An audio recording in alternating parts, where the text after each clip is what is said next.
السلام علیکم۔ انجیر کے فوائد۔ انجیر کو جنت کا پھل بھی کہا جاتا ہے۔ یہ کمزور اور دبلے پتلے لوگوں کے لیے بیش بہا نعمت ہے۔ انجیر کے اندر پروٹین، معدنی اجزا شکر اور فاسفورس پائے جاتے ہیں۔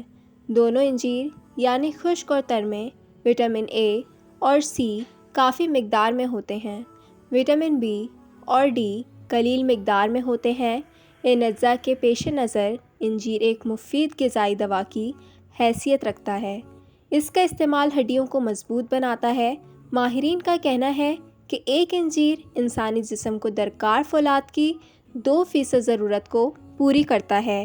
انجیر میں کچھ خاص قسم کی کیلوریز بھی پائی جاتی ہیں، لہٰذا وہ لوگ جو اپنا وزن گھٹانا چاہتے ہیں استعمال کریں، کیونکہ ایک انجیر میں صرف 47 کیلوریز ہوتی ہیں۔ خون کے دباؤ کا شکار افراد کے جسم میں سوڈیم اور پوٹیشیم کی سطح مناسب نہیں رہتی، اور انجیر کا استعمال اس تناسب کو بحال کرنے میں بہت منفرد ثابت ہوتا ہے۔ انجیر میں شامل اینٹی آکسیڈنٹ کسی بھی دیگر پھل کی نسبت زیادہ معیاری ہوتے ہیں، اور یہ مرکبات ایسے مادوں کو خارج کر دیتے ہیں جو خون کی نالیوں کو نشانہ بناتے ہیں۔